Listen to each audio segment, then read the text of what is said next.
جس وقت یزید کو خلافت کے منصب پر بٹھا دیا گیا، حکمران بن گئے، اور سیدنا حسین نے ان کی اس حیثیت کو ماننے سے انکار کیا، تو اس کے بعد جو سانحہ رونما ہوا اس کی دینی، اخلاقی، سیاسی حیثیت، اثرات، نوعیت کیا ہے؟ کیا کہتے ہیں آپ؟ آپ کے سوال کے جواب میں نے کچھ تمہیدی گفتگو کر دی تھی، اور یہ بتایا تھا کہ ایک تو زاویہ حکومت کا ہے۔ ہر حکومت یہی چاہے گی کہ وہ قائم ہو گئی ہے، اور وہ جب قائم ہو جاتی ہے تو اپنے آپ کو صحیح سمجھتی ہے، تو وہ اپنا دفاع کرے گی، وہ اپنی رٹ قائم کرے گی۔ اگر کوئی شورش ہوگی، کہیں کوئی بغاوت کے آثار ہوں گے، تو اس کا استحصال کرنے کی صحیح کرے گی۔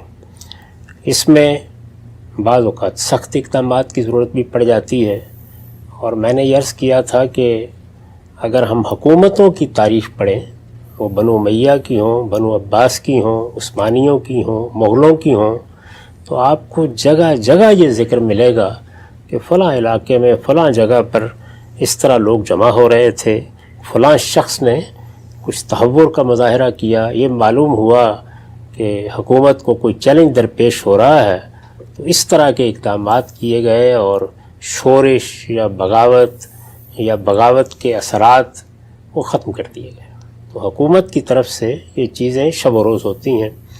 میں نے یہ عرض کیا تھا کہ خود ہمارے ساتھ یہ معاملہ ہو چکا ہے، یعنی دین کی بنیاد پر بعض لوگوں نے بغاوت کا ارتکاب کیا، بہت قتل و غارت ہوئی، اور پھر اس کے بعد خود پاکستان کی افواج کو ان کے خلاف کارروائی کرنا پڑی، اور اس کارروائی میں سے ایک مرحلے کو ہم نے ضرب عضب کا نام دیا، دوسری کو رد فساد کا نام دیا، اور جن لوگوں کے خلاف کارروائی کی گئی ان کے ریاست کے خلاف یا سیاسی لحاظ سے جو کچھ بھی جرائم ہوں وہ آپ گنوا سکتے ہیں، لیکن ان کا جذبہ بالکل مذہبی جذبہ تھا۔ وہ یہ کہتے تھے کہ ہم تو یہاں اسلامی نظام قائم کرنا چاہتے ہیں، اللہ کی شریعت کی حکومت قائم کرنا چاہتے ہیں، لیکن حکومتیں اس پہلو سے نہیں دیکھتی، وہ تو ہر حال میں اپنی رٹ قائم کریں گی۔ اور یہ وہ چیز ہے کہ جس کے بارے میں کبھی دو رائے نہیں ہوتی، یعنی یہ بات مانی جاتی ہے کہ کسی بھی حکومت کو جب وہ قائم ہو جاتی ہے تو یہ حق حاصل ہے۔ اس کے مقابل میں جو لوگ اٹھتے ہیں، ظاہر ہے کہ ان کا موقف دیکھا جاتا ہے، یعنی وہ کیا کہہ رہے ہیں، انہوں نے کیا اقدام کیا ہے، وہ مقابل میں فی الواقع اٹھے بھی ہیں نہیں، معاملہ کسی فساد پر پہنچ گیا ہے یا وہ اپنی ابتدائی صورت میں ہے۔ تو میں نے یہ عرض کیا تھا کہ اس کو ایک طرف رکھیے، اور اب ہم سیدنا حسین کے اقدام کو دیکھتے ہیں۔ جی، اس کی ابتدا میں نے اس جانب توجہ دلائی تھی کہ اس وقت صحابہ کرام کی اولاد میں سے، بلکہ صحیح تعبیر یہ ہوگی کہ جو قیادت پیدا ہوئی، جیسے سیدنا صدیق تھے، جیسے سیدنا عمر تھے، جیسے عمر بن العاص تھے، جیسے خود معاویہ رضی اللہ عنہ ہیں، جس طرح سیدنا علی رضی اللہ عنہ تھے، تو انہی کی اولاد ہے جو نمایاں ہو رہی تھی، اور ان کے نام بھی میں نے آپ کو گنوا دیے تھے۔ ان میں عبداللہ بن عمر ہیں، ان میں عبد الرحمن بن ابی بکر ہیں، ان میں ان کے بیٹے یزید ہیں، اسی طریقے سے عمر بن عاص کے بیٹے عبداللہ بن عمر، اور لوگوں کو بھی آپ گنوا سکتے ہیں۔ تو یہ کوئی 5-7 کے قریب لوگ تھے جو صحابہ کرام میں جو بڑے لیڈر ہو گئے، ان کی اولاد کی حیثیت سے اب نمایاں ہو رہے تھے۔ ظاہر ہے ان میں اپنے خصائص بھی ہوتے ہیں، اس کے بغیر کوئی نمایاں نہیں ہوتا، لیکن جو تعارف ان کا اصل تعارف تھا وہ ظاہر ہے کہ ان کے جلیل القدر آبائی کی وجہ سے تھا۔ تو یہ صورتحال تھی۔ اس میں اب جب معاویہ رضی اللہ عنہ نے یہ فیصلہ سنا دیا کہ وہ اب ملوکیت کا نظم قائم کر رہے ہیں، میں اس جانب پھر توجہ دلا دوں کہ لوگ اس کو ایک شخص کی جانشینی کے طور پر دیکھ رہے ہیں، میں اس کو ایسے نہیں دیکھتا۔ وہ ایک بڑا فیصلہ کر رہے تھے، یعنی اس سے پہلے جو نظم قائم کیا گیا تھا وہ اپنی اساس میں ایک جمہوری نظم تھا، وہ امرہم شورا بینہم کے اصول پر قائم ہوا تھا، اور اب انہوں نے یہ فیصلہ کیا کہ مسلمانوں کی جو سلطنت قائم ہو گئی ہے اس وقت، بہت بڑی سلطنت، اس کا نظم اس طریقے پر نہیں چلایا جا سکتا، اس لیے اب ملوکیت کے دنیا میں پہلے سے رائج طریقے ہی کو اختیار کرنا پڑے گا۔ تو یہ در حقیقت ایک شخص کی جانشینی کا یا اپنے بیٹے کو جانشین بنانے کا محض فیصلہ نہیں تھا، بلکہ یہ ایک نظام، ایک دوسرے نظام کو جاری کرنے کا فیصلہ تھا۔ یہ فیصلہ کوئی آسمانی وحی نہیں تھی، اس سے لوگ اختلاف کر سکتے تھے۔ سیدنا حسین نے اس سے اختلاف کیا، میں نے آپ سے عرض کیا تھا کہ انہوں نے اس فیصلے کو نہیں مانا۔ کسی دینی، کسی اخلاقی اصول کے لحاظ سے آپ اس پہ اعتراض نہیں کر سکتے۔ اچھا، اس میں نے آپ کو بتا دیا تھا کہ اگر تو حکومت امرہم شورا بینہم کے اصول پر قائم ہوئی ہے، لوگوں نے اس کا انتخاب کیا ہے، یا جو طریقہ بھی آپ نے لوگوں کی رائے لینے کا اپنے زمانے کے لحاظ سے پسند کیا، اس کے مطابق حکومت بنی ہے، تو پھر تو کسی شخص کو بھی اس سے اس طرح کے اختلاف کا حق نہیں ہے۔ یعنی اس کی پالیسیوں سے اختلاف ہوگا، اس کے اقدامات سے اختلاف ہوگا، لیکن اس کے وجود سے اختلاف کی کوئی گنجائش نہیں ہے۔ جب آپ اس بنیاد پر حکومت نہیں قائم کر رہے، وہ کسی اور اصول پر قائم کر رہے ہیں جس میں لوگ فیصلہ نہیں کر رہے، تو پھر مجھے بھی حق حاصل ہے کہ میں اس سے اختلاف کروں، آپ کو بھی حق حاصل ہے۔ لیکن ڈیفیکٹو تو مانا جائے گا نا؟ ڈیفیکٹو ماننا تو طے ہے۔ اس کی وجہ یہ ہے کہ جب ایک حکومت قائم ہو گئی ہے تو اس وقت جب تک میں بغاوت نہیں کرتا، میں ڈیفیکٹو مانتا ہوں اس کو۔ یعنی اس کے جتنے اقدامات ہوتے ہیں وہ قانونی مانے جاتے ہیں، اس کی عدالتیں فیصلے کرتی ہیں۔ مجھے حکومت سے جو معاملات درپیش ہوتے ہیں ان میں ظاہر ہے میں حکومت سے مدد بھی لیتا ہوں، اور اسی طریقے سے وہ سب چیزیں کرتا ہوں جو ہم مارشل لا کے زمانے میں بھی کرتے ہیں۔ ڈیفیکٹو کا مطلب یہ ہے۔ لیکن کیا اس سے یہ بھی لازم آتا ہے کہ جیسے ہی ڈیفیکٹو حکومت ہو جائے تو پھر مجھے اعتراف کر لینا چاہیے کہ یہ حکومت جائز بھی ہو گئی یا یہ صحیح بھی ہو گئی ہے؟ تو سیدنا حسین نے سیدنا معاویہ کے اس فیصلے کو قبول نہیں کیا۔ ٹھیک، معاف کیجیے۔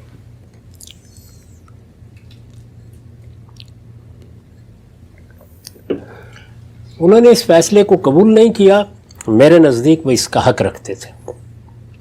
وہ اگر اس پر برملا تنقید کرتے، لوگوں کو یہ کہتے کہ یہ غلط فیصلہ ہوا ہے، اس پر بھی ان کے خلاف کوئی کارروائی اخلاقی لحاظ سے جائز نہ ہوتی۔ یہ تنقید کا حق ہر شخص کو حاصل ہے، اور ہم مسلمانوں کے ہاں تو یہ ایک فریضہ بن جاتا ہے۔ ہمیں تو یہ بتایا گیا ہے کہ ایسے ہر موقع کے اوپر ہمیں حق کی شہادت دینی ہے۔ تو اس وجہ سے معاملہ دین کا ہے، معاملہ اخلاقی ہے، معاملہ کسی تدبیر اور سیاست کا ہے۔ وہ چونکہ سب لوگوں سے متعلق ہے، کسی کا شخصی معاملہ نہیں ہے، اور میں سمجھتا ہوں کہ یہ بنیادی طور پر غلط ہے یا فرعی طور پر غلط ہے، تو میرا حق ہے کہ میں اس پر تنقید کروں، شائستگی کے ساتھ بتاؤں اس میں کیا غلطی ہے۔ تو پہلا مرحلہ کیا ہے کہ مجھے اس سے اختلاف ہے۔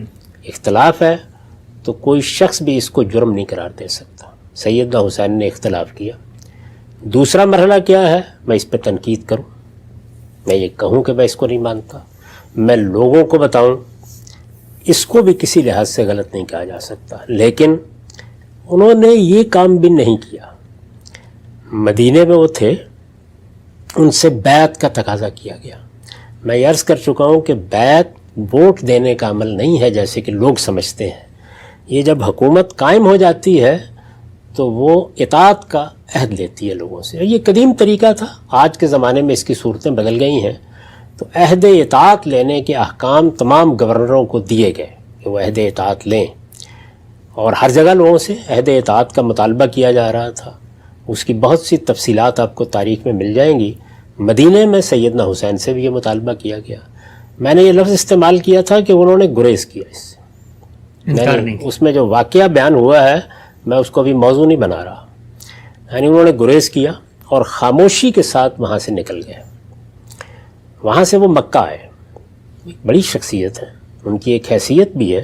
مکے میں لوگ حج کے لیے آئے ہوئے تھے، حج کے ایام تھے، وہاں آ کے وہ یہ کر سکتے تھے کہ وہ لوگوں سے بات کرتے، وہ کوئی خطبہ بھی دیتے، وہ اپنا نقطہ نظر بھی پیش کرتے، وہ شدید تنقید بھی کرتے۔ یہ سب چیزیں بھی اگر وہ کرتے تو ان میں سے کسی اقدام پر بھی اخلاقی لحاظ سے کوئی اعتراض نہیں ہوتا۔ اچھا، لیکن انہوں نے یہ بھی نہیں کیا، اور اس کے بالکل برخلاف ایک دوسری اسکیم اپنے پیش نظر رکھی، اور وہ اسکیم یہ تھی کہ چونکہ ان کے گرامی قدر والد سیدنا علی رضی اللہ عنہ کوفہ میں مقیم رہے تھے، اور وہاں ان کے بہت سے ہمدرد اور ان کے نقطہ نظر کی تائید کرنے والے ان کے ساتھی، جن کو اس زمانے میں عربی زبان کی اصطلاح کے لحاظ سے، آج کے زمانے کی اصطلاح کے لحاظ سے نہیں، شیعان علی کہا جاتا تھا. تو ایک بڑا گروہ ان کا خیال تھا کہ وہاں موجود ہے. ان کی طرف سے کچھ خطوط بھی ان کے پاس تھے کہ وہ ان کا ساتھ دینے کے لیے تیار ہیں. تو انہوں نے بڑی صحیح اسکیم اپنے سامنے رکھی کہ بجائے اس کے کہ وہ حرمین کو کسی انتشار میں مبتلا کریں، یعنی آپ یہ دیکھیے کہ سیدنا عثمان نے مدینے کی حرمت کو قائم رکھنے کے لیے جان دے دی. میں نے یہ عرض کیا تھا کہ ان کے اس اقدام پر نقد کیا جا سکتا ہے تدبیر کے لحاظ سے، لیکن یہ کتنا غیر معمولی اور کتنا پاکیزہ جذبہ ہے. تو سیدنا حسین نے بھی اس کا پورا خیال رکھا، یعنی نہ انہوں نے کوئی انتشار یا فساد مدینے میں برپا کرنا چاہا، نہ مکے میں ایسا کوئی اقدام کیا. ان کا خیال تھا یہ ایک بالکل سیاسی اقدام ہے، تو مجھے حرمین سے باہر جا کر اس کے لیے سوچنا چاہیے. اور اس میں کوفے سے بہتر کوئی جگہ نہیں ہو سکتی تھی. اگر آپ حکمت عملی کے لحاظ سے بھی دیکھیں کہ چونکہ وہ ان کے والد کا دارالحکومت بھی رہا تھا، وہاں ان کے بہت سے جاننے والے بھی تھے، ان کے ساتھ محبت رکھنے والوں کی تعداد بھی تھی، اور وہاں سے اگر کسی ابتدا کسی اقدام کی جاتی تو اس میں حرمین کی حرمت پر بھی حرف نہ آتا. بہت اہم بات. یعنی یہ بڑی اہم چیز ہے جس کو ملحوظ رکھنا چاہیے. اس کا پورا لحاظ کرتے ہوئے وہ روانہ ہوئے. اب یہ نہیں ہے کہ کوئی لشکر لے کے روانہ ہوئے، کوئی فوج بنا لی انہوں نے اور اس کے بعد وہ حملہ کرنے کے لیے جا رہے تھے. وہ منتقل ہونا چاہتے تھے وہاں. اس سے پہلے انہوں نے اپنے بھائی مسلم بن عقیل کو بھیجا وہاں، یعنی اپنے عمزاد، اپنے چچا زاد بھائی کو اس مقصد کے لیے بھیجا کہ وہ بھی حالات کا جائزہ لیں، وہاں پہ دیکھیں کیسی حمایت ہے. یعنی اس میں کوئی شبہ نہیں کہ ارادہ یہی تھا.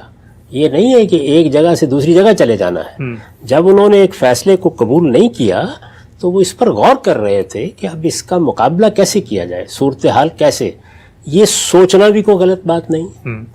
میں یہ عرض کر چکا کہ اگر تو حکومت امرہم شورا بینہم کے اصول پر قائم ہوئی ہے تو یہ سوچنا بھی غلط ہے. لیکن اگر وہ اس اصول پر قائم نہیں ہوئی تو آخر کیا یہ طے ہے کہ دنیا میں جب ملوکیت قائم ہو جائے گی یا امریت قائم ہو جائے گی، جب کوئی مارشل لا لگ جائے گا تو ہم یہ سوچیں گے بھی نہیں کہ اس کو ختم کرنا ہے؟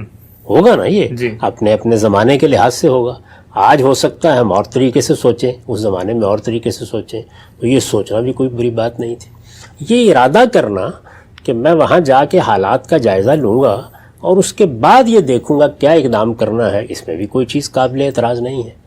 تو وہ اپنے خاندان کے لوگوں کو، چند ساتھیوں کو جو ان کے ساتھ جانے کے لیے تیار تھے، وہ لے کے نکلے. یہ کوئی لشکر نہیں تھا، کوئی بغاوت نہیں تھی، ان میں سے کوئی چیز نہیں. اب اس کے بعد ظاہر ہے کہ حکومت پریشان بھی تھی. وہ یہ دیکھ رہے تھے کہ یہاں پر ان کے اثرات موجود ہیں. وہ یہ بھی دیکھ چکے تھے کہ مسلم بن عقیل کے آنے کے اوپر ان کا غیر معمولی استقبال لوگوں نے کیا ہے. تو حکومت کا اپنا ایک رد عمل ہے جس کی طرف میں عرض کر چکا کہ حکومتیں بالعموم اور جو ملوکیت یا استبداد کے اصول پر حکومتیں قائم ہوتی ہیں وہ ایسی حساس ہوتی ہیں. اس طرح کے آج بھی ایسا ہی ہے، یعنی سعودی حکومت بھی ایسے ہی کرے گی. تو حکومت جو کچھ کر رہی تھی وہ ہم پہلے عرض کر چکے ہیں کہ وہ اس کے اپنے دائرے میں ان اقدامات کے بارے میں بھی آپ کہہ سکتے ہیں کہ حکومتیں ایسے یہی کرتی ہیں. لیکن اگر آپ اخلاقی اصولوں کے اوپر دیکھیں تو ایک شخص یہ مان لیجئے کہ یہی ارادہ کر رہا ہے کہ اگر حالات سازگار ہوئے تو بغاوت کر دوں گا، تو اس میں بھی آپ کیا کر سکتے ہیں؟ زیادہ سے زیادہ بات کریں گے نا. اس نے تو ابھی اپنے اس ارادے کا کوئی برملا اظہار بھی نہیں کیا. صرف قرائن سے اندازہ لگائیں گے کہ یہ ارادہ ہے. وہاں منتقل ہو رہے تھے. تو میرے نزدیک زیادہ سے زیادہ حکومت کو جو اخلاقی حق حاصل تھا وہ یہ کہ اس نے یہ خیال کیا کہ بغاوت ہو سکتی ہے، یہاں لوگ ان کے ساتھ نکل سکتے ہیں، بڑا خلفشار پیدا ہو سکتا ہے. حکومت کے زاویے سے میں عرض کر رہا ہوں. تو وہ سیدنا حسین کو وہاں آنے دیتی، کیونکہ کسی شخص کے کسی دوسری جگہ آنے پر تو آپ پابندی نہیں لگا سکتے. آنے دیتی اور وہ ظاہر ہے کہ کہیں آتے، کہیں آ کے ٹھہرتے، کچھ لوگ ان کا استقبال کرتے. تو زیادہ سے زیادہ یہ ہے کہ شہر کو تو وہ کنٹرول کر چکے تھے، ان کو ان کے گھر میں نظر بند کر دیتے اور وہاں ان کے ساتھ مذاکرات شروع کر دیتے جو سیاسی طریقے ہوتے ہیں. اس کے برخلاف انہوں نے یہ کوشش کی کہ نہ صرف یہ کہ ان کو شہر سے باہر روک دیا جائے، بلکہ اس وقت تک شہر میں داخل نہ ہونے دیا جائے جب تک کہ وہ بیعت نہ کر لیں. یعنی اخلاق کی بیعت کرنے کا مطلب کیا ہے کہ وہ اخلاقی طور پر اس کے پابند نہ ہو جائیں کہ وہ حکومت کے خلاف ایسا اقدام نہیں کریں گے۔ بیعت کا مطالبہ کرنے کا مطلب یہ ہے کہ وہ اطاعت کا عہد کر لیں، اور ظاہر ہے کہ وہ ایک ایسی شخصیت ہے کہ اگر وہ اطاعت کا عہد کر لیں گے تو پھر تو نہیں توڑیں گے نا۔ ابھی تک وہ کسی عہد میں نہیں بندھے ہوئے، اس کا پورا امکان ہے کہ وہ وہاں آ کے یہ دیکھیں کہ حالات سازگار ہیں، حکمت عملی کے لحاظ سے میں اقدام کر سکتا ہوں تو وہ اقدام کریں۔ تو حکومت تو پیش بندی کر رہی ہے، اس کو پیش بندی کا حق ہے، لیکن پیش بندی کرتے وقت جو اس نے اقدام کیا ہے وہ اقدام قابل اعتراض ہے۔ کس لحاظ سے؟ سیاسی لحاظ سے قابل اعتراض ہے، اس لیے کہ جب آپ اس طرح کا مطالبہ کریں گے کہ ابھی اسی وقت سرنڈر کر دیا جائے تو ہو سکتا ہے کہ آگے سے قبول نہ کیا جائے۔ پورا امکان یہی تھا کہ قبول نہ کیا جائے۔ جب قبول نہیں کیا جائے گا تو آخری مطالبہ کر دینے کا مطلب ہے کہ تلوار نکل آئے گی اب۔ تو اس لیے سیاسی بصیرت رکھنے والے لوگ کبھی اس آخری جگہ پر نہیں جاتے۔ تو میرے نزدیک اگر آپ ابن زیاد کو اس حوالے سے دیکھیں کہ اس نے آ کے کوفے کا نظم و نسق درست کر دیا، بغاوت کو دبا دیا، لوگوں کو یہ پیغام دے دیا کہ کوئی شخص اٹھنے کی جسارت نہ کرے، اس کے لیے سخت ترین اقدامات کر ڈالے، پوری طرح شہر پر اپنا کنٹرول قائم کر لیا، یہ ساری چیزیں جتنی ہیں ان کی آپ ہو سکتا ہے کہ حکومت کے زاویے سے دیکھیں یا نظم و نسق کے زاویے سے دیکھیں تو تحسین کریں، لیکن اس نے سیدنا حسین کے ساتھ جو حکمت عملی اختیار کی یہ سیاسی تدبیر کے لحاظ سے نری حماقت تھی۔ اور جب آپ سیاسی تدابیر میں حماقت کرتے ہیں تو اس کے بعض اوقات بڑے برے نتائج نکلتے ہیں، خاص طور پر اگر آپ کے مقابل میں غیر معمولی شخصیات ہوں تو یہ نتائج اور بھی زیادہ خطرناک ہو جاتے ہیں۔ چنانچہ جب اصرار کیا گیا اس بات پر، میں پھر عرض کر دوں کہ جو صحیح طریقہ تھا وہ یہ تھا کہ ان کو آنے دیا جاتا، کیونکہ آپ اگر کوئی شخص اپنے خاندان یا اپنے چند احباب کے ساتھ ایک جگہ سے دوسری جگہ آ رہا ہے تو اس کے راستے میں رکاوٹ کس اصول پر پیدا کریں گے؟ اس نے ابھی تک کسی تخریب کا ارتکاب نہیں کیا، اس نے کوئی فساد پیدا نہیں کیا، اس نے کوئی لشکر کشی نہیں کی، اس نے کوئی بغاوت نہیں کر ڈالی۔ وہ جو کچھ کر رہا ہے وہ یہ ہے کہ وہ آپ کی حکومت کو ابھی مان نہیں رہا۔ یہ ایک سیاسی اختلاف ہے۔ سیاسی اختلاف میں پہلے عرض کر چکا یہ حق و باطل کا مسئلہ نہیں ہوتا، اس لیے اس کے خلاف ایک بڑے اقدام کے لیے فوری طور پر تیار ہو جانا یہ کسی طرح بھی صحیح نہیں تھا۔ تو میں پھر عرض کر دوں کہ جو فیصلہ کیا گیا کہ ان کو باہر ہی روک لیا جائے اور ان سے یہ تقاضا کیا جائے کہ وہ فوری طور پر سرنڈر کریں اور یہیں اس بات کا اقرار کریں کہ وہ عہد اطاعت کر رہے ہیں، یہ مطالبہ ان کی شخصیت کے لحاظ سے ایک بیجا مطالبہ تھا، یہ اس موقع پر نہیں ہونا چاہیے تھا۔ اور میں پھر عرض کر دوں کہ ایک لمبے مذاکرات بھی اگر چلتے رہتے اور وہ کوفہ میں مقیم رہتے، جب حکومت یہ جان چکی تھی کہ اس طرح کے اثرات موجود ہیں، جب یہ معلوم ہو گیا تھا کہ لوگوں کے دل بھی ان کے ساتھ جڑے ہوئے ہیں، جب یہ بات بھی واضح ہو گئی تھی کہ ہم نے پھر بھی کنٹرول کر لیا ہے، تو یہ کنٹرول جس طرح کا ہو گیا تھا اس میں ظاہر ہے زیادہ سے زیادہ آپ یہ کر سکتے تھے کہ جس گھر میں جس جگہ پر مقیم ہوں وہاں پر اپنا کنٹرول قائم کر لیں۔ اگر وہ صورت ہوتی اور ان کی طرف سے اقدام ہوتا تو ظاہر ہے کہ نوعیت بالکل تبدیل ہو جاتی، تاریخ بھی اس معاملے کو بالکل اور طریقے سے دیکھتی۔ معاویہ رضی اللہ عنہ نے سیدنا علی کی حکومت کو قبول کرنے سے انکار کر دیا تھا، ہم یہ گفتگو کر چکے ہیں، لیکن معاویہ رضی اللہ عنہ اپنے چند اہل و عیال کے ساتھ نہیں کھڑے تھے قصاص کا مطالبہ لے کے، وہ ظاہر ہے کہ ایک پورے علاقے کے حکمران تھے، لوگ اسی حیثیت سے ان کے ساتھ کھڑے تھے، انہوں نے گورنری سے دستبردار نہیں کر لیا تھا اپنے آپ کو، ایک لشکر، ایک جم غفیر ان کے ساتھ تھا، اس میں سیدنا علی نے ان کے خلاف اقدام کا فیصلہ کیا صفین میں، اور یہ معلوم ہے کہ حملے کی ابتدا سیدنا علی کی طرف سے ہوئی، لیکن اس کو دیکھیے تاریخ بالکل اور زاویے سے دیکھتی ہے۔ حالانکہ یہ بتایا جاتا ہے کہ اس جنگ میں 45,000 کے قریب لوگ ادھر سے شہید ہوئے اور 25,000 کے قریب لوگ ادھر سے شہید ہوئے، اگرچہ ایسی تعداد عام طور پر ہمارے ہاں تاریخ میں مبالغہ آمیز ہوتی ہے، لیکن پھر بھی کہا جا سکتا ہے کہ ہزاروں لوگ اس میں شہید ہوئے۔ اسی طرح کا معاملہ جنگ جمل کے موقع پر پیش آیا، وہاں بھی سیدنا علی اپنی حکومت کی ریٹی قائم کر رہے ہیں، یعنی جو حکومت قائم ہو چکی ہے اس کے خلاف اٹھنے والے لوگوں کے خلاف ہی اقدام کر رہے ہیں، لیکن خلاف اٹھنے والے لوگ ایک لشکر کی صورت میں ہیں، وہ اپنے مطالبے میں کھڑے ہیں جس طرح کے۔ یہاں کون سا معاملہ ہوا تھا؟ یہاں ان میں سے کوئی چیز نہیں ہوئی تھی۔ اس وجہ سے یہ شہادت ایک مظلومانہ شہادت بن گئی، اس پر ہر شخص کا دل زخمی ہوتا ہے۔ یہ آخری درجے کی حکومت کی طرف سے بے تدبیری تھی، ایسا نہیں ہونا چاہیے تھا۔ تاہم جو کچھ ہوا اس کو سیاست کے، تاریخ سے اور سماجی حرکیات کے حوالے سے دیکھنا چاہیے۔ میں نے یہ کوشش کی ہے کہ لوگ اس طرح بھی چیزوں کو دیکھنا سیکھیں۔ جس وقت آپ ایک نظم قائم کرتے ہیں تو اس نظم میں یہ سب ہوتا ہے۔ میں نے مثال دی تھی، یہ بڑے نیک لوگ ہوں گے طالبان، یعنی علماء ہیں، زیادہ تر ملا لوگ ہیں جن کو افغانستان میں بڑی حیثیت حاصل ہوتی ہے، ہمارے ہاں بھی ہے، اور دینی مدارس کے طلباء ہیں جنہوں نے بنیادی قوت فراہم کی۔ لیکن جیسے ہی انہوں نے اقتدار سنبھالا، انہیں معلوم ہوا کہ پنجشیر میں یہ صورتحال ہے، تو اقدام کیا انہوں نے۔ حکومتیں اقدام کرتی ہیں، یہ اقدامات جب بھی کیے جائیں گے اخلاقی اصولوں پر ان کا ضرور جائزہ لیا جائے گا۔ وہ سعودی عرب کی حکومت ہو، آپ کے علم میں ہے کہ انہوں نے ایک صحافی کے خلاف اقدام کیا، پوری دنیا نے اس کے اوپر تنقید کی۔ تو حکومت کا کسی بغاوت کے جواب میں، لوگوں کی طرف سے کسی انتشار کے جواب میں، اختلال کی کسی تدبیر کے جواب میں اقدام زیر بحث آتا ہے، تاہم اس کا اخلاقی جائزہ لینے کا ہر شخص کو حق حاصل ہے۔ تو تین چیزیں ذہن میں رکھیے۔ کسی معاملے میں دین کے اصول کیا ہیں؟ دین کے اصولوں کا معاملہ جب زیر بحث آیا، میں نے بتا دیا کہ دین میں مشروع طریقہ صرف ایک ہے حکومت قائم کرنے کا، وہ یہ کہ وہ امرہم شورا بینہم کے اصول پر قائم ہوگی۔ جب آپ کو اقدام کریں گے اس کا اخلاقی جائزہ لیا جائے گا۔ وہ میں نے آپ کو اب بھی لے کر بتایا ہے کہ کس طرح کسی اقدام کا اخلاقی جائزہ لیا جاتا ہے۔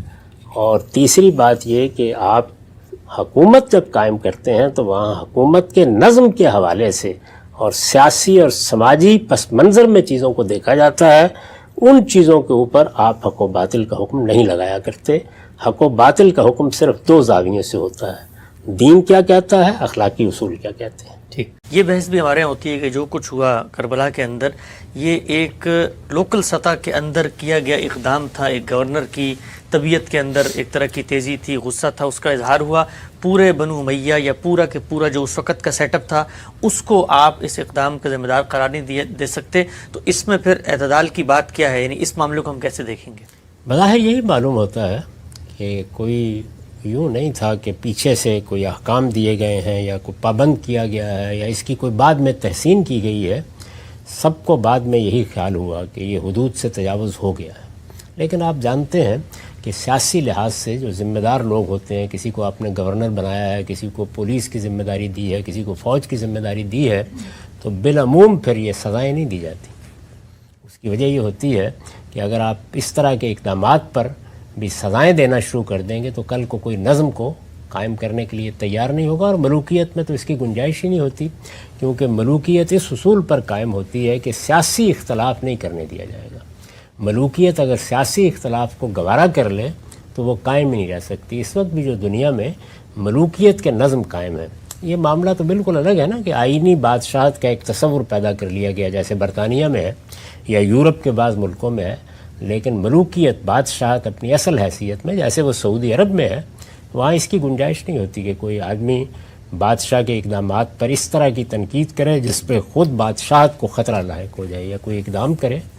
تو اس لیے وہاں سخت اقدامات تو کیے جاتے ہیں، تاہم بظاہر تاریخ کو پڑھنے سے یہی معلوم ہوتا ہے کہ یہ اقدام مقامی سطح پر ہوا اور حدود سے متجاوز ہو کر ہوا۔ آج کی صورتحال تو نہیں تھی کہ کیمرے لگے ہوئے ہیں اور پل پل کی خبریں آ رہی ہیں اور فوری طور پر کچھ کیا جا سکتا ہے۔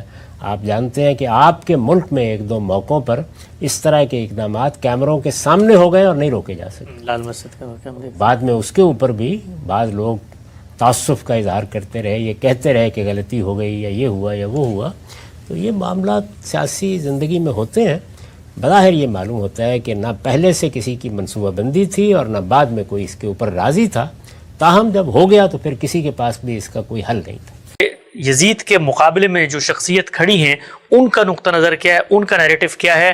کیا وہ اس کے مقابلے میں شرائعت پر مبنی اسلام کا کوئی الگ نظم اجتماعی بنانا چاہتے ہیں؟ کیونکہ بالعموم جو نیریٹو ہے وہ یہ ہے کہ ایک فاسق، ایک فاجر، ایک متغلب، ایک ایسا حکمران آ گیا ہے جس نے مذہب اسلام کے تار و پود بکھیر دی ہیں، اور اب کسی شخصیت نے اٹھنا ہے اور اٹھ کے دین کو اس کی حقیقی صورت میں بحال کرنا ہے۔ ہم لوگ تو بچپن سے شعر بھی سنتے آئے ہیں کہ اسلام زندہ ہوتا ہے کربلا کے بعد۔ میں چاہتا ہوں ذرا کھل کے بات کریں، لوگ اب آپ کے سیاسی موقف کو اور جیسے آپ منفرد انداز میں چیزوں کو دیکھتے ہیں اپریشیٹ بھی کر رہے ہیں، بتائیے گا مجھے سیدنا حسین کا جو موقف تھا کیا وہ یہ نہیں تھا جو عام طور پہ دنیا بھر میں معروف ہے کہ ایک فاسق، فاجر، ایک بدعہد حکمران آ گیا ہے، اب اسلام کو اس کے ہاتھوں سے آزاد کروانا ہے اور حقیقی اسلام کی بازیافت ہے، اس کے لیے جدوجہد کرنی ہے؟ ہماری بدقسمتی ہے کہ ہمارا رویہ بہت سی چیزوں میں علمی نہیں ہوتا، ہم اپنے خیالات کو واقعہ فرض کر لیتے ہیں۔ ابھی آپ نے فرمایا پوری امت سے کیا مراد ہے؟ ہمارے ہاں پچھلے 1400 سال 1500 سال میں بہت سے اہل علم پیدا ہوئے ہیں، مورخین ہیں، محدثین ہیں، تفسیر پر جن لوگوں نے غیر معمولی کام کیا ہے وہ لوگ ہیں، علم کلام کے ماہرین ہیں، فلسفے کے ماہرین ہیں، اسی طرح علوم عالیہ ہیں، لغت، ان سب چیزوں کے وہ لکھ رہے ہیں۔ مورخین کا تو خاص موضوع یہی ہے، ان میں سے کسی نے یہ باتیں بیان نہیں کی، نکال کے دیکھ لیجیے۔ یعنی اگر کبھی موقع ملے تو صرف ابن کثیر کی البدایہ والنہایہ نکال کر دیکھ لیجیے۔ واعظ حضرات ایک افسانہ بنا کے پیش کر دیتے ہیں۔ اس طرح کے معاملات میں سب سے پہلا سوال جو ایک اچھے طالب علم کو، اور اگر اللہ تعالیٰ نے توفیق دی ہے تو ایک اچھے محقق کو یہ کرنا چاہیے کہ اس وقت کے لوگوں نے اپنا کیا مقدمہ بیان کیا ہے۔ ہم جب اپنے زمانے کے سیاسی حالات کا مطالعہ کرتے ہیں تو جو سیاسی رہنما میدان میں ہیں وہ دونوں باتیں بیان کر رہے ہوتے ہیں، یعنی وہ یہ بھی بیان کرتے ہیں کہ ہم کس مقصد کے لیے سیاسی جدوجہد کر رہے ہیں، بیان کرتے ہیں نا۔ اس وقت جو ہمارے ملک میں سیاسی جماعتیں ہیں، امریکہ میں سیاسی جماعتیں ہیں، اسی طریقے سے برطانیہ میں، دوسرے ملکوں میں ہیں، ہمارے ہمسائے میں بہت سے ممالک ہیں وہاں سیاسی جماعتیں موجود ہیں۔ ان کے رہنما آپ کو بتا رہے ہوتے ہیں اور شب و روز بتاتے ہیں کہ ہم اس وجہ سے یہ جدوجہد کر رہے ہیں، ہمارے پیش نظر یہ پروگرام ہے، یہ ہمارا منشور ہے، ہم یہ بہتری پیدا کرنا چاہتے ہیں، ہمارے نزدیک معیشت، معاشرت، سیاست میں اس اسکیم کو روبہ عمل کرنے کی ضرورت ہے۔ تو ایجابی طور پر یا مثبت طور پر کیا چیزیں ہیں جو پیش نظر ہیں، اسی طرح وہ بتاتے ہیں کہ ہمارے مقابل میں جو جماعتیں ہیں، مثال کے طور پر ان کے یہ جرائم ہیں، انہوں نے کرپشن کی ہے، انہوں نے رشوت لی ہے، انہوں نے پاکستان کو بیچ کھایا ہے، انہوں نے ہندوستان میں یہ خرابیاں پیدا کی ہیں، کانگریس نے یہ کیا ہے، فلاں نے یہ کیا ہے۔ میرا مدعا یہ نہیں ہے کہ یہ سب کچھ درست ہوتا ہے، لیکن یہ بیان کیا جاتا ہے۔ تو اگر کسی کو یہ بتانا ہے کہ سیدنا علی کا مثال کے طور پر کیا موقف تھا تو وہ سیدنا علی بیان کریں گے۔ اس وقت کوئی شخص اگر یہ کہے کہ سیدنا علی کا موقف تو یہ تھا کہ رسول اللہ نے اپنے بعد مجھے حکمران مقرر کر دیا تھا، 3 حکمرانوں نے تو اس کا موقع نہیں دیا مجھے، تو اب میں نکل کھڑا ہوں۔ تو یہ بات اس وقت جو لوگ کہیں گے ان کے کہنے پہ مان لی جائے گی۔ آپ کو تاریخ میں جا کے دیکھنا پڑے گا کہ خود سیدنا علی نے جب خلافت سنبھالی یا جب خلافت ان کے پاس نہیں تھی تو انہوں نے اپنے بارے میں کیا بیان کیا۔ اسی طرح کا معاملہ، یہی اصول سیدنا حسین کے بارے میں ہونا چاہیے، یہی اصول سیدنا حسن کے بارے میں ہونا چاہیے، یہی اصول معاویہ رضی اللہ عنہ کے بارے میں ہونا چاہیے۔ یعنی سب لوگ اپنا کیا موقف بیان کر رہے ہیں، وہ اس وقت کی سیاست کے میدان میں ہیں، اپنی رائے بیان کر رہے ہیں، اپنا نقطہ نظر بیان کر رہے ہیں، اپنا استحقاق بھی بیان کر رہے ہیں۔ اگر کہیں بیان کر رہے ہیں تو یہ بتائیے۔ اس سے پہلے بھی آپ نے یہ سوال کیا تھا تو میں نے یہ پوچھا تھا کہ میں ایک طالب علم ہوں، ذرا مجھے کسی مستند تاریخی روایت میں بتا دیجئے کہ سیدنا حسین رضی اللہ عنہ نے خود ان میں سے کوئی بات کہی ہو، یعنی یزید کی یہ فرد قرار داد جرم بیان کی ہو، تو مجھے بتا دیں کہاں بیان کی ہے. یا یہ کہا ہو کہ امرہم شورا بینہم کے تقاضے پورے نہیں ہو رہے, جمہوری حکومت قائم نہیں ہو رہی, تو اس وجہ سے میں میدان میں اترا ہوں. تو اس طرح کی کوئی چیز اگر کہنی ہے تو ان بزرگوں کو پہلے کہنی ہے. ہم اپنے تخیلات کے گھوڑوں پر پرواز کر کے نئی دنیایں دریافت کر کے نہیں لا سکتے. تاریخ یہ تقاضا کرے گی کہ آپ یہ بتائیے کہ ان کا موقف کیا تھا. اس وقت کی دنیا میں آپ کے سیاسی رہنما ہیں, روز اپنے موقف بیان کرتے ہیں, اس میں بھی بعض اوقات افواہیں اڑ جاتی ہیں. ابھی میں آج دیکھ رہا تھا کہ ہمارے ملک کے وزیر اعظم جو اس وقت وزیر اعظم ہیں, وہ یہ بیان فرما رہے ہیں کہ فلاں اور فلاں معاملے میں میرا جو موقف بیان کیا گیا ہے وہ میرا موقف نہیں ہے. تو بارہا ایسا ہو جاتا ہے کہ اس دنیا میں, یعنی جس میں ریڈیو ہے, ٹیلی ویژن ہے, سوشل میڈیا ہے, معلوم نہیں کیا کیا ذرائع ہیں, ایک طوفان ہے, ہر طرف کیمرے موجود ہیں, وضاحت کی ضرورت پڑتی ہے نا. تو میں تو وضاحت کی بات نہیں کہہ رہا, میں تو یہ کہہ رہا ہوں کہ مجھے ذرا دکھا دیجئے کہ ان میں سے کون سی بات انہوں نے فرمائی ہے. تو آج جو لاکھوں لوگ وہ موقف بیان کر رہے ہیں, آپ خود فرماتے ہیں اتنا بڑا جمع غفیر, ظاہری بات ہے آسمان سے تو اتر کے آئے نہیں, نہ کسی میدان میں جمع ہو کے سب مل کے جھوٹ بولیں گے. یہ لاکھوں کروڑوں لوگ دنیا بھر میں جو عزاداری کرتے ہیں, ماتم کرتے ہیں, دنیا کو یہی مقدمہ بتاتے ہیں, تو یہ مقدمہ آخر پیچھے نسلوں نے ان کو پہنچایا ہوگا. اب یہ دیکھ لیجئے, یہ بھی ایک دلچسپ سوال ہے. یعنی ایک واقعہ پیش آیا ہے جس کو غدیر خم کا واقعہ کہا جاتا ہے. ایک تالاب پر رسالت مآب صلی اللہ علیہ وسلم نے پڑاؤ کیا اور وہاں ایک واقعہ پیش آیا. اس میں جو بات کہی گئی ہے وہ بات ہمارے ہاں بھی موجود ہے, وہ اہل تشیع کے ہاں بھی موجود ہے. اس کو سمجھنے کا ایک عمل کئی صدی بعد شروع ہوتا ہے, اور پھر اس کے بعد وہ ایک عقیدہ بنتا چلا جاتا ہے. تو ہر چیز جو کہی جاتی ہے اس طرح نہیں ہوتا کہ بہت لوگ کہہ رہے ہیں تو یہ اجماع ہو گیا, تواتر ہو گیا. بھائی اس کو پوری تاریخ میں دیکھنا پڑے گا نا, یہ کب وجود پذیر ہوئی ہے, کب اس کی پیدا ہوئی ہے, کہاں سے ہوئی ہے, کہاں سے پھوٹی ہے, پھر اس کے بعد دیکھیں گے. یہ آپ کے علم میں ہے کہ میں جب سنت پر تحقیق کر رہا تھا تو دائیں بائیں سے ہر طرف یہی معلوم ہوتا تھا کہ بچہ پیدا ہو جائے تو اس کو اپنی آغوش میں لے کر اس کے کان میں اذان کہنی چاہیے, ایک کان میں اذان دوسرے میں اقامت. تحقیق کی تو معلوم ہوا کہ کوئی بنیاد نہیں ہے اس کی. مسلمان پہلی 3 صدیوں میں واقف ہی نہیں تھے ذرا سے اس سے. تو اس لیے اس طرح کی بہت سی چیزیں ہوتی ہیں جن کو جب آپ پوری تاریخ میں رکھ کے دیکھتے ہیں تو اس وقت یہ واضح ہوتا ہے کہ یہ چیز کیسے پیدا ہو جاتی ہے. ہم نے جب آنکھ کھولی تو ہمیں تو یہی معلوم ہوتا تھا کہ بس آدمی مرا ہے تو اس کے بعد گھر والوں کو بھی خرچ کر کے مر جانا ہے, کہ ان کے 5-7 جمعراتیں کرنی پڑیں گی, وہ ایک کل شریف پڑھنا پڑے گا, پھر چہلم پر جا کر کہیں نجات حاصل ہوگی. لیکن بعد میں معلوم ہوا کہ ان میں سے کوئی چیز بھی دین میں نہیں ہے, لوگوں کی ایجاد کردہ بدعتیں ہیں. تو اس لیے میں نے تو بڑی سادہ بات کہی ہے کہ آپ کی تاریخ موجود ہے نا. مثلا البدایہ والنہایہ یہ ابن کثیر ہیں, ابن تیمیہ کے شاگرد ہیں, 8ویں صدی ہے. بھائی 8 صدیوں تک مسلمان امت کو اگر یہ پتہ نہیں تھا تو اب کیسے معلوم ہوا؟ تو ذرا دکھائیے مجھے.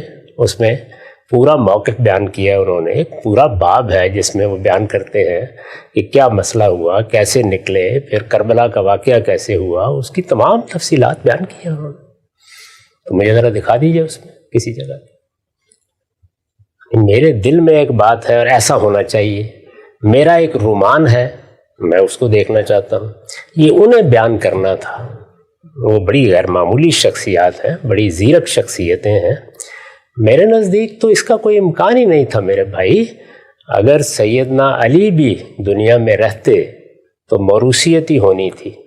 آپ یہ دیکھیے وہ بھی اپنے زمانے کے حالات کی تبدیلیوں سے واقف تھے. جب ان سے پوچھا گیا, دنیا سے رخصت ہو رہے تھے, کہ آپ کے بیٹے حسن کو ہم حکمران بنا لیں, انہوں نے فرمایا کہ میں اس سے روکتا نہیں تمہیں. اچھا, یہ بات تاریخ میں نقل ہوئی ہے؟ جی ہاں, میں کہتا ہوں نہ روکتا ہوں. سوال یہ ہے کہ سیدنا عمر نے روک دیا تھا نا, اس لیے کہ کوئی وجہ نہیں تھی اس وقت. اس وقت صحابہ کی جماعت کی قیادت بالکل متعین تھی.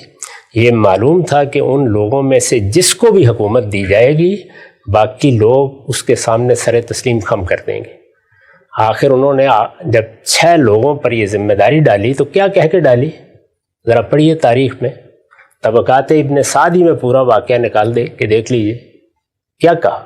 انہوں نے کہا تم 6 اس وقت مسلمانوں کے رہنما ہو، جس نے اختلاف کرنا ہے تمہاری وجہ سے کرنا ہے۔ یعنی عام لوگ ایسے نہیں اختلاف کرتے سیاسی معاملات میں، ان کا کوئی لیڈر اور رہنما ہوتا ہے، وہ کہتے ہیں اس کو ہونا چاہیے۔ اس وقت بھی دیکھ لیں پاکستان میں میں انگلیوں پر گن سکتا ہوں کون سے لیڈر ہیں، جہاں کہیں بھی آپ لوگوں سے پوچھیں گے انہی کے بارے میں لوگ کہیں گے کہ ان کو ہونا چاہیے۔ یعنی اگر آپ کوئی سروے کریں تو لوگ بتا دیں گے آپ کو۔ تو جن لوگوں کو ہونا چاہیے وہ انہوں نے فرمایا یہ 6 ہے۔ یہ 6 کوئی شورا نہیں تھی، یہ کوئی پارلیمنٹ نہیں تھی، یہ 6 وہ لوگ تھے جو خلافت کے امیدوار ہو سکتے تھے۔ تو انہوں نے کہا کہ تم بیٹھ کے فیصلہ کرو، پہلا فیصلہ تمہیں کرنا ہے کہ تم کس پر اعتماد کرتے ہو۔ اور آپ دیکھیے وہاں کیا ہوا، عبد الرحمن بن عوف نے بیٹھتے ہی یہ کہا کہ بھائی پہلے تعداد کم کرتے ہیں، 3 کے حق میں دستبردار ہو جائے۔ ان کے ایما پہ ہو گئے، باقی 3 رہ گئے۔ انہوں نے کہا میں اپنے آپ کو خود دستبردار کرتا ہوں، مجھے حق دے دو کہ میں تم دونوں میں سے فیصلہ کرتا ہوں۔ تو یہ اصل میں وہ جو زعما جمع ہوئے ہیں، پہلے انہوں نے اپنے آپ کو وہاں کھڑا کیا کہ ہم کس پر متفق ہوتے ہیں، پھر اس کے بعد لوگوں سے جا کے پوچھیں گے۔ پھر وہ نکلے بازاروں میں، ان پہ لوگوں سے بھی پوچھا۔ تو اس لیے میں بار بار عرض کر رہا ہوں کہ جمہوریت کے لیے ناگزیر ہے کہ وہ لوگ ہونے چاہیے جن سے یا تو آپ براہ راست رائے لے سکیں۔ یہ مجھے بتائیے کہ ممکن ہے؟ یہ تو اب سے 100 سال پہلے ممکن نہیں تھا، ابھی ممکن ہوا ہے۔ نئے مواصلات کے ذرائع پیدا ہوئے ہیں، ایک بڑی سلطنت میں آپ پورے امریکہ سے چاہیں تو ووٹ لے لیں، رائے لے لیں۔ تو یہ ووٹ لینا کوئی یہ نہیں کہ انسان کو سوجا نہیں، کیسے لی جائے؟ پرانے طریقے یہی تھے، قبیلے ہیں ان کے سردار جمع ہو جائیں سارے کے سارے، چلیے ان کے درمیان میں اگر اتفاق ہو جاتا ہے۔ ابھی آپ افغانستان میں آپ کو یاد ہے نا، ایک جرگہ ہوتا ہے خاص، قبائلی سرداروں کا جرگہ ہے، وہ بیٹھ کے فیصلہ کر دے گا۔ رسول اللہ صلی اللہ علیہ وسلم کے بعد کیا ہوا؟ آپ کی دعوت نے مہاجرین اور انصار میں ایک قیادت پیدا کر دی۔ گن کے دیکھ لیجئے وہ کون لوگ تھے۔ ابو عبیدہ بن الجراح ہیں، معاذ بن جبل ہیں، صدیق و فاروق تو خیر گلہائے سرسبد ہیں، سیدنا عثمان ہیں، سیدنا علی ہیں، زبیر رضی اللہ عنہ ہیں، طلحہ، یہی لوگ ہیں، عبد الرحمن بن عوف ہیں۔ یہ کوئی 8 10 12 لوگ ہیں جن کے بارے میں معلوم ہے کہ یہ اس وقت اصل میں مسلمانوں کی وہ جو جماعت پیدا ہوئی ہے، کوئی 1,20,000 کے قریب زیادہ سے زیادہ تعداد بیان کی جاتی ہے۔ ہمارے ہاں ایک چھوٹی سی کانسٹیٹنسی میں 2-2.5 لاکھ 3 لاکھ لوگ ہوتے ہیں، 1,20,000 کے قریب لوگ ہیں، اور جزیرہ نما عرب کی حد تک ہے۔ تو یہ لوگ فیصلہ کر دیں گے، لوگ مان لیں گے، اور یہ سب کے سب ہجرت کی وجہ سے مدینہ میں جمع ہوئے تھے۔ اسی لیے مدینہ ہی کی حد تک لوگوں کی رائے، لوگوں کی یعنی ان زعما کی رائے لینا بالکل ممکن تھا۔ صورتحال تبدیل ہو گئی، صحابہ پھیل گئے، تابعین کی بڑی جماعت وجود میں آ گئی، سلطنت 3 بر اعظموں تک پہنچ گئی، لاکھوں لوگوں کا اضافہ ہو گیا۔ اب اس کے بعد کیا طریقہ اختیار کیا جائے؟ تو کوئی طریقہ نہیں تھا۔ جس کے ہاتھ میں بھی اقتدار آتا اس کو ملوکیت ہی قائم کرنی تھی، کوئی اور چارہ نہیں تھا۔ اچھا ذرا لیڈروں پر نگاہ ڈال کے دیکھیے، یعنی باقی سارے کے سارے لوگ دنیا سے رخصت ہو گئے تھے، لیڈر کون تھے؟ جب یزید کی نامزدگی ہوئی ہے، ابو بکر کے بیٹے عبد الرحمن رضی اللہ عنہ، عبد الرحمن بن ابی بکر، یعنی وہ لوگ معاویہ رضی اللہ عنہ نے گن کے بتایا نا کہ یہ لوگ ہیں جن کے درمیان اختلاف ہوگا۔ عمر رضی اللہ عنہ کے بیٹے عبداللہ ابن عمر، دیکھیے نا، زبیر رضی اللہ عنہ کے بیٹے عبداللہ ابن زبیر، علی رضی اللہ عنہ کے بیٹے حسن اور حسین۔ تو بھائی موروثیت وجود میں آ چکی تھی، کوئی چارہ نہیں تھا اس کے سوا۔ یاد رکھیے ہمیشہ، اگر آپ ایسے نمائندگان یا ایسے ریپرزنٹیٹیو کا ایوان نہیں بنا سکتے کہ جس پر لوگوں کا اعتماد ہو اور یہ کہا جا سکے کہ یہ فی الواقع ریپرزنٹیٹیو نمائندہ لوگ ہیں، اگر نہیں بنا سکتے جمہوریت نہیں آ سکتی، پھر ملوکیت ہی آئے گی۔ وہی بہترین نظام ہوتا ہے۔ سیاست میں پہلا فیصلہ سیاسی استحکام کے حق میں کیا جاتا ہے، تو اس لیے جو بھی آتا اس کو یہی کرنا تھا۔ وہ بڑے زیرک لوگ تھے، وہ حالات کو دیکھ چکے تھے، جو کچھ تبدیلی آ گئی تھی اس کو بھی دیکھ چکے تھے، اس میں کوئی اور راستہ ہی نہیں تھا۔ یہی اس وقت کے رہنما تھے، سب کے سب ان جلیل القدر لوگوں کے بیٹے ہیں جو اقتدار سنبھال چکے تھے اس سے پہلے یا جن کی کوئی حیثیت تھی اس معاملے میں. تو اس لیے میرے نزدیک یہ صرف رومانوی باتیں ہیں، ان کی کوئی حقیقت. مولانا مودودی لکھتے ہیں، میں پوچھتا ہوں کہ اگر فی الواقع حضرت معاویہ کا خیال یہ تھا کہ ان کے بعد کہیں جانشینی کے لیے امت میں خانہ جنگی برپا نہ ہو، اور اس بنا پر وہ ضرورت محسوس فرماتے تھے کہ اپنی زندگی ہی میں اس کا فیصلہ کر کے اپنی ولیعہدی کے لیے بیعت لے لیں، تو کیا وہ اس نہایت مبارک خیال کو عمل میں لانے کی صورت اختیار نہ فرما سکتے تھے کہ بقایا صحابہ و اکابر تابعین کو جمع کرتے اور ان سے کہتے کہ میری جانشینی کے لیے ایک موضوع آدمی کو میری زندگی ہی میں منتخب کر لو، اور جس کو وہ لوگ منتخب کرتے اس کے حق میں سب سے بیعت لے لیتے؟ اس طریقہ کار میں آخر کیا چیز مانے تھا؟ ہم سب آپ نے بتایا تھا سیاسی حقیقتیں کیا ہوتی ہیں، وہ تقوی، ورع، للہیت اور لوگوں کے اندر جو اللہ کا خوف ہے اس کی بنا پہ لوگوں کو عصبیت حاصل نہیں ہوتی. بات تھوڑی تھوڑی سمجھ میں آتی ہے، لیکن ایک پہلو اور بھی ہے، وہ یہ کہ 20 سال آپ کو خلافت کی مسند پر اللہ تعالیٰ نے موقع دیا.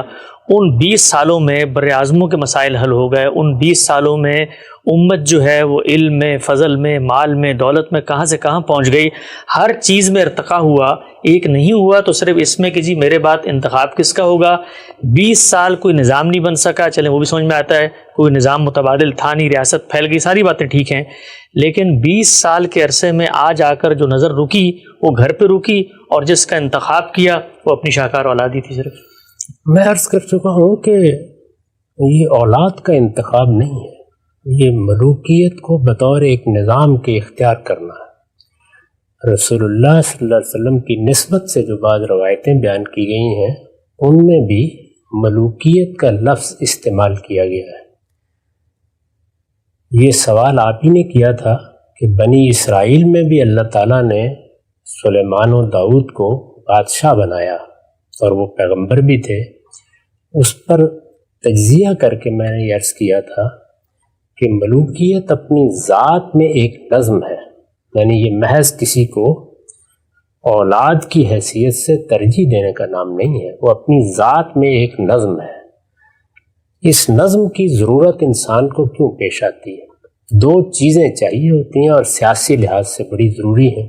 ایک یہ کہ ایسی عصبیت حاصل ہو جو انتشار کا خاتمہ کر دے، اور دوسرے یہ کہ انتقال پرامن طریقے سے ہو سکے. پرامن انتقال کے لیے کوئی قاعدہ بنانا پڑتا ہے. کیا ضابطہ ہوگا؟ جمہوریت میں اب ہم نے یہ قاعدہ بنایا ہے کہ ہم انتخابات کرا دیتے ہیں. انتخابات کرانے دنیا میں کب ممکن ہوئے ہیں آ کر؟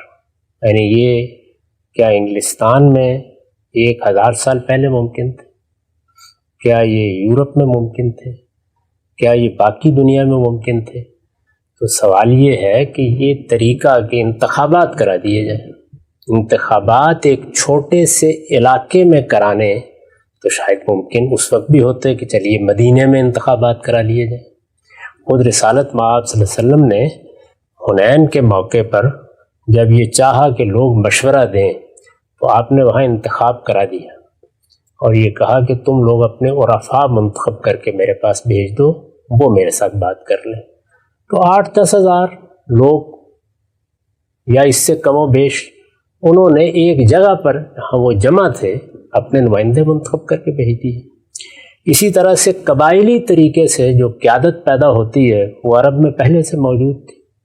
رسالت مآب صلی اللہ علیہ وسلم کی دعوت نے صحابہ کی جماعت میں جن کی زیادہ سے زیادہ تعداد 1.25 لاکھ 1.5 لاکھ بیان کی جا سکتی ہے، زیادہ سے زیادہ تعداد یعنی 1 لاکھ سے زیادہ تھی، ان میں دعوت نے جو قیادت پیدا کی تھی وہ 10-15 لوگ تھے، متعین تھی بڑی حد تک.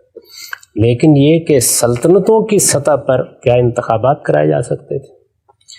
کوئی طریقہ اگر انتخابات کے علاوہ آپ نے ایجاد کر لیا ہے یا لوگوں نے ایجاد کر لیا ہے تو وہ از راہ کرم بتائیے. میں معاویہ رضی اللہ عنہ کو بھی تجویز کر دیتا ہوں، بلکہ باقیوں کو بھی تجویز کر دیتا ہوں، اور وہ عمر بن عبدالعزیز کو سب سے پہلے تجویز کرنا چاہیے.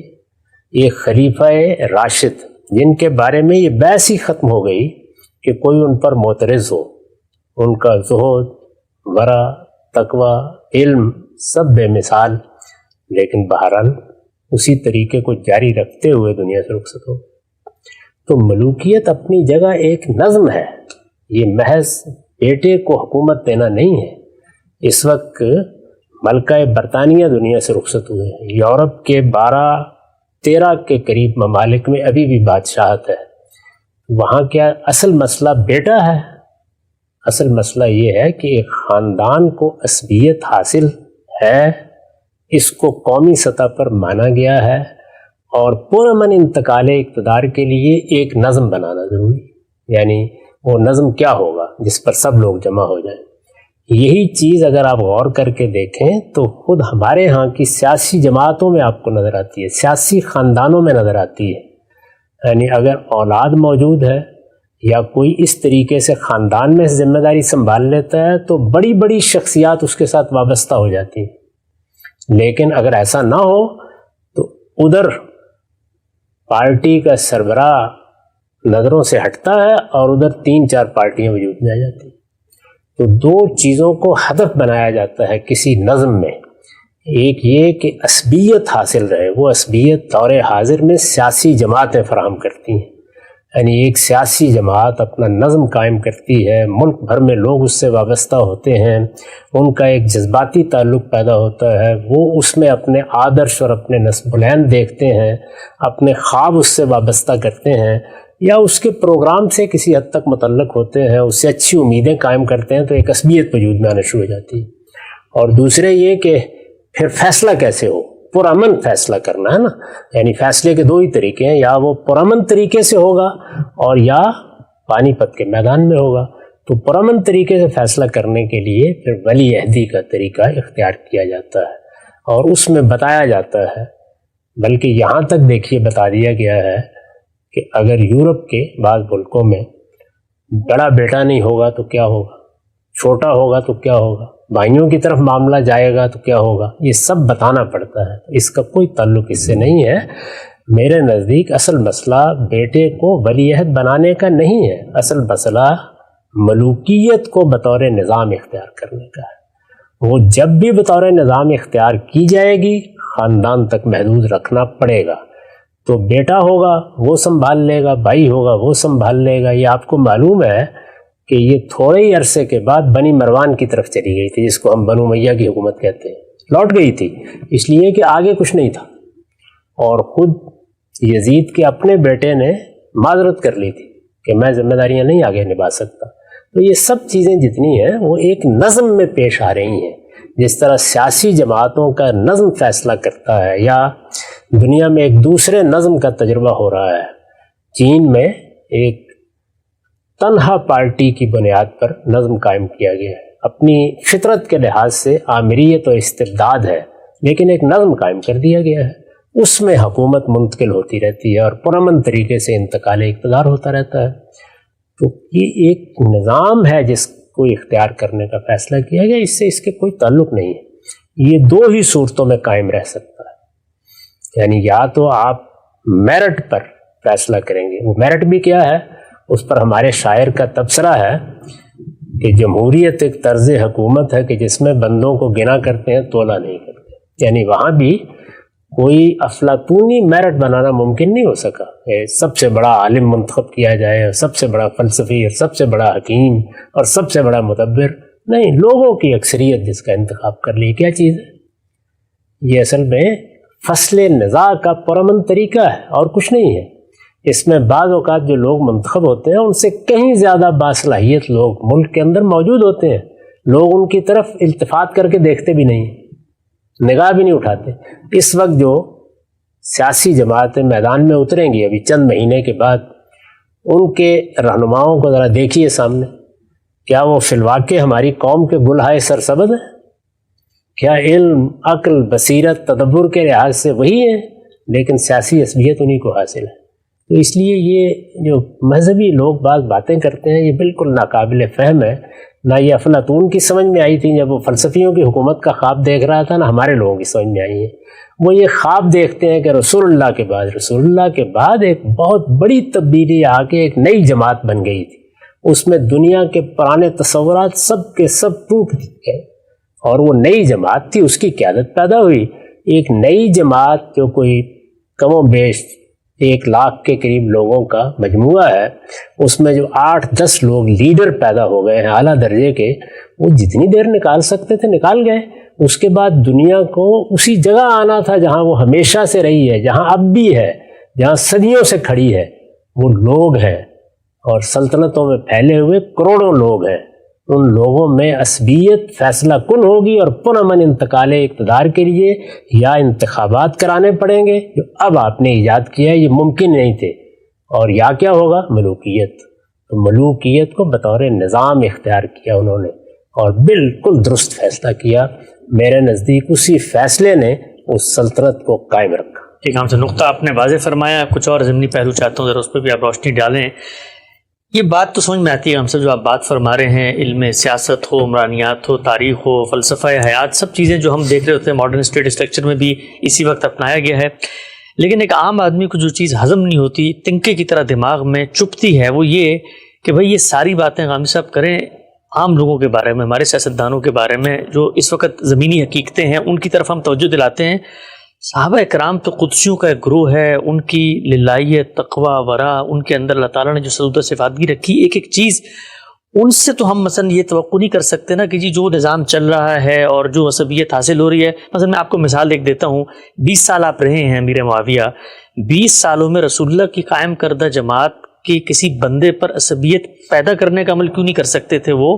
یعنی کیوں اس عمل کی طرف لوٹا نہیں جا سکتا تھا جس کی ابتدا رسول اللہ نے کی؟ 30-40 سال تک وہیں پر وہ قائم رہا۔ سیدنا عمر کے زمانے میں بھی ریاست اتنی پھیلی ہوئی تھی، کچھ تو کرتے 2-4 اقدامات، کچھ بھی نہیں کیے۔ اچھا، تو اس کا مطلب یہ ہے کہ آپ یہ فلسفہ بیان کر رہے ہیں کہ عصبیت پیدا کی جا سکتی ہے۔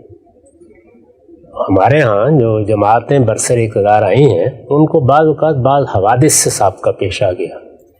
مثال کے طور پر پیپلز پارٹی کے وزیر اعظم کو عدالت نے گھر بھیج دیا، اس کے بعد ایک وزیر اعظم کا تقرر کیا گیا جو غالباً اس وقت ہماری قومی اسمبلی کے اسپیکر تھے۔ ان کو عصبیت حاصل ہو گئی تھی نہیں، وزیر اعظم بننے کے باوجود۔ ایک اور حادثہ پیش آیا، اس میں ایک اور بڑی شخصیت کو وزیر اعظم بنایا گیا، ان کی لوگ تعریف بھی بہت کرتے ہیں، شاہد خاقان عباسی صاحب۔ عصبیت حاصل ہو گئی ان کو۔ وزیر اعظم بنا کے بھی اگر عصبیت نہیں حاصل ہوتی تو مجھے وہ طریقہ بتا دیجیے جس سے عصبیت امیر معاویہ پیدا کر دیتے۔ عصبیت ایک فطری عمل ہے، یہ میرے اور آپ کے پیدا کرنے سے پیدا نہیں ہو سکتی۔ اگر غور کر کے دیکھیں تو اس وقت جو گرانے حکومت کر رہے ہیں ہمارے ہاں، ان میں کیا بھٹو صاحب کی نرینہ اولاد کو عصبیت حاصل ہو گئی؟ کیا ان کی اولاد کو ہو گئی؟ یہ عصبیت ایک خاتون کو حاصل ہوئی اور پھر اس کے بیٹے کو حاصل ہوئی۔ دوسری جانب بھی دیکھ لیجیے، تو عصبیت وہ چیز نہیں ہے کہ میں جیب سے نکالوں اور کسی کی جیب میں ڈال دوں، یہ فطری عمل سے حاصل ہوتی ہے۔ سیدنا صدیق کو صحابہ کی جماعت میں یہ عصبیت اس درجے میں حاصل تھی کہ عمر رضی اللہ عنہ جیسا شخص اس پر تبصرہ کرتا ہے کہ میں نے سقیفہ بنی ساعدہ میں اس لیے ان کا ہاتھ اٹھا دیا تھا اور یہ کہا تھا کہ میں بیعت کر رہا ہوں، فتنہ پیدا ہونے کا اندیشہ تھا کہ آدمی وہ دستیاب تھا کہ تختہ الاناق ہے جس کے سامنے گردنیں جھک جاتی ہیں۔ تو آپ کے خیال میں عصبیت کوئی ایسی چیز ہے کہ میں اور آپ پیدا کر لیں گے؟ اگر میں اور آپ پیدا کر لیں تو پھر اپنے معاشرے کے اندر کے کسی انتہائی مدبر، حکیم، فلسفی آدمی کو اٹھا کے میں آپ یہ نیک کام کیوں نہ کریں کہ اس کے لیے عصبیت پیدا کر لیں؟ یہ ذرا مولانا سید ابواللہ صاحب مودودی کے لیے پیدا کر کے دکھا دیجیے، ایک پوری سیاسی جماعت بنا کر بھی 70-72 سال میں نہیں کر سکے۔ یہ ذرا مولانا تقی عثمانی صاحب کے لیے پیدا کر کے دکھا دیجیے، باقی تو چھوڑیے، اس خاکسار کے لیے پیدا کر کے دکھا دیجیے۔ اس طرح کی باتوں پر میں کیا تبصرہ کر سکتا ہوں؟ مذہبی لوگ اس طرح کے خواب دیکھتے رہتے ہیں۔ عصبیت ایسے نہیں پیدا ہوتی، یہ خاندانوں سے متعلق ہوتی ہے، اسی لیے ملوکیت کو جمہوریت کے بعد فطری نظام مانا گیا ہے، اس کے علاوہ کوئی راستہ نہیں تھا ان کے پاس۔ البتہ جمہوریت ممکن ہوتی جیسے کہ دنیا میں ممکن ہوئی، لیکن وہ کب ممکن ہوئی؟ کیا بعد کی حکومتیں یہ کر سکیں؟ عمر بن عبدالعزیز جیسی شخصیت کر سکی؟ بڑے بڑے متقی اور پرہیزگار بادشاہ کر سکے؟ عالمگیر جس کو اقبال کہتے ہیں کہ ترکش مارا خودنگ آخری کر سکے؟ یہ آسان چیز۔ اگر ہم سب نقطہ واضح ہوا آگے بڑھاتے ہیں گفتگو کو۔ پرامن انتقالی اقتدار کا ایک متبادل فارمولہ ہے ملوکیت، یہ جو بار بار کہا جاتا ہے جی پرامن، معترضین تو یہ بھی کہتے ہیں کہ بھئی کون سا پرامن، رشوتیں چلی تھیں، تلواریں لٹکی ہوئی تھیں، لوگوں کو پتہ تھا کہ بیٹے کے حق میں دستبردار نہیں ہوئے تو پھر سے وہی ہوگا جو پہلے جمل میں اور اسی طرح سے صفین میں اور نہروان میں ہوا، تو پرامن کہاں سے ہو گیا؟ پرامن تو نہیں تھا، خوف تھا تو بیت ہو گئے۔ دیکھیے بات یہ ہے کہ ملوکیت اپنی ذات میں استبداد رکھتی ہے، یعنی ملوکیت میں چونکہ خاندان کو عصبیت حاصل ہوتی ہے اور باقی لوگ مر نہیں جاتے، وہ موجود ہوتے ہیں، ان کو استبداد کی بنیاد کے اوپر خاموش کرایا جاتا ہے۔ اس وقت بھی سعودی عرب میں اسی اصول پر، چین میں اسی اصول پر۔ ملوکیت ایک نظم ہے نا، اس نظم کے کچھ تقاضے ہیں، وہ ہر حال میں پورے کیے جائیں گے۔ تاہم یہ جو افسانہ ترازی لوگ کرتے ہیں یہ تاریخی لحاظ سے ثابت نہیں ہے، قصے ہیں، کہانیاں ہیں، لوگ بیان کرتے ہیں، پروپیگنڈا کا ایک طوفان ہے۔ 20 سال تک معاویہ رضی اللہ عنہ نے عامل شام کی حیثیت سے حکومت کیا، 20 سال تک وہ اس پوری سلطنت کے جو 3 بر اعظموں کو چھو رہی تھی اس کے خلیفہ یا حکمران رہے ہیں، اور یہ حقیقت ہے کہ ان کے بدترین دشمن بھی اعتراف کرتے ہیں کہ عادلانہ حکومت کا بہترین نمونہ تھا۔ ذرا پڑھ کے دیکھیے، ذرا وہ کتابیں پڑھ کے دیکھیے جو ان کی مسیحی رعایا نے لکھی ہیں یا ان کی روایات بعد کے لوگوں نے لکھی ہیں، اندازہ ہو جائے گا کس طرح کی حکومت کی۔ تو حکومت عادلانہ ہو سکتی ہے، قانون کی حکمرانی ہو سکتی ہے، لیکن یہ کہ جب ملوکیت قائم کریں گے تو ملوکیت ووٹ لے کے ہوتی ہے، اس میں اختلاف کو، یعنی سیاسی اختلاف کو، آپ نے علمی اختلاف کرنا ہے کریں، آپ نے کسی کام پہ تنقید کرنی ہے وہ بھی سن لی جائے گی۔ اچھے حکمران سنتے رہتے ہیں، بعض اوقات ہمارے فقہا نے بڑے بڑے باجبروت حکمرانوں کے فیصلوں سے اختلاف کیا ہے اور حکمرانوں کو ان کی باتیں ماننی پڑی، تسلیم کرنی پڑی، یہ ہو جائے گا۔ لیکن اگر وہ حکومت کو چیلنج کرنے کے لیے مقابلے میں آئیں گے تو پھر تلوار نکلتی ہے۔ ملوکیت کی بنیادی یہ ہے، وہ قوت کا اظہار ہے، بنیادی طور پر وہ قوت عصبیت میں بھی ہوتی ہے اور تلوار کی طاقت میں بھی ہوتی ہے۔